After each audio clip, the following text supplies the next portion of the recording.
Okay, my name is Ella Beck, and this is my disgruntled customer assignment. So, how should Brenda go about handling this complaint? Brenda should handle this complaint carefully so she doesn't lose Susan as a customer. She should be quick and sensitive, as that's kind of what the textbook says. One of the ways that Brenda can handle this complaint specifically is by using the LARC method, which we talked about in class. Um, the first step to this is to listen. So she needs to listen to the issues that Susan has. She needs to understand that she's upset because the machine is jamming.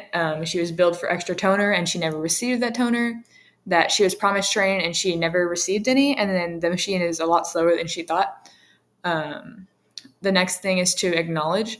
So Brenda should acknowledge that she heard Susan and um, talk about each one of the complaints that she has. The next thing Brenda needs to do is assess the situation. So think about like what could have caused all of these different issues to arise.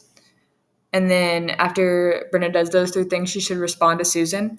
So maybe mentioning something like, "Oh, I know that you um, mentioned wanting training, and then I never heard back from you, so I figured, oh, you had figured it out. That was just a miscommunication, which obviously shouldn't have happened."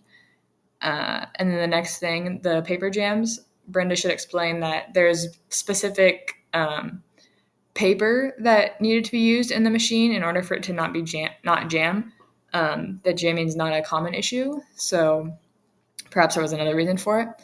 Um, and then the next issue was the toner. So Brenda should acknowledge that she knows Susan did order it and that she had contacted the shipping department, and that maybe it got lost in shipping or never got shipped for some other reason. And then the last thing is that Brenda should explain there's quality control measures that the equipment at the company has to pass. So maybe Susan just misunderstood what happened, or um, you know something else went wrong. And then Brenda should confirm. So she needs to talk with, or Brenda needs to talk with Susan about what was going wrong and how they can fix the issues, perhaps sending a new printer, um, refunding for the toner and still sending it, or offering extra training, personal training, something to remedy the situation, and talk to Susan and decide what she wants to do. So the next thing is, what could Brenda have done to avoid the incident? So Brenda could have had better communication with both Susan and the shipping department. Those both would have helped to avoid the incident completely, pretty much. If Brenda would have been more intentional in her communication, then the issues could have been either avoided or fixed a lot sooner, and they wouldn't have led to Susan being so angry. So the first issue Susan experienced was that the machine keeps jamming. So this um, is something where maybe Brenda didn't communicate to Susan that a high quality paper needed to be used in order for the machine to do well and not get jammed. That it's not really a common issue, kind of like I said before. So maybe Brenda should have communicated that a little bit better. The next thing is the billing for extra toner. So this was a communication issue between Brenda and the shipping department. She did communicate with them once, and then she assumed that it got shipped. She should have probably checked in to make sure. That would be kind of going above and beyond to make sure that the customer gets what they need. But that's something that definitely should happen. The next issue was that Susan was promised training and she never received it. That's another communication issue between Brenda and Susan. So Brenda was waiting for Susan to contact her about the training, but since Susan never reached out, Brenda just assumed, assuming again is not good. She assumed that Susan had got it all figured out, but she hadn't.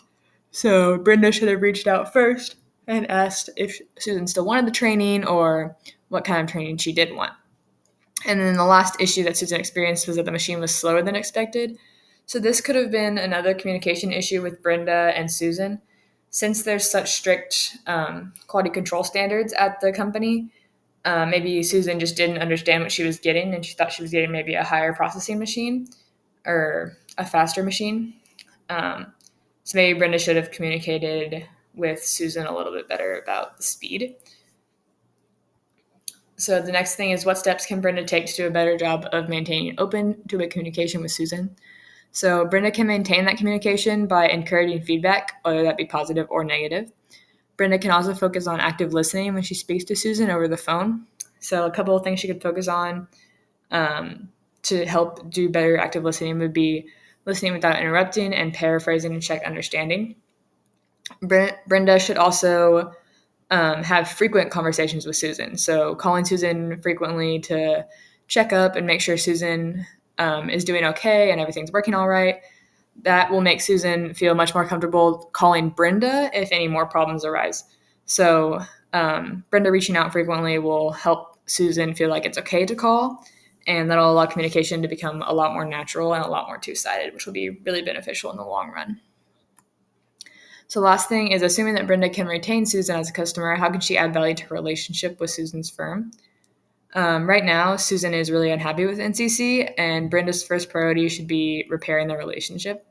So Brenda can begin to fix the relationship by providing open and frequent communication, like I mentioned before, maybe going to Susan's house if it's necessary, providing extra training, and then even some like rewards or discounts for being a loyal customer. Maybe like refunding her a portion of her cost just for her troubles, if that's possible, or maybe if there's some kind of like program for customers, like a compensation program kind of thing for the company. Brenda should enter Susan in that. All these things like together will kind of help to enhance Susan's customer relationship with NCC. Brenda should also continue to provide excellent customer service to Susan, something she should have already been doing, but just going above and beyond will definitely help to add value to their relationship. And then there's my sources. Thank you.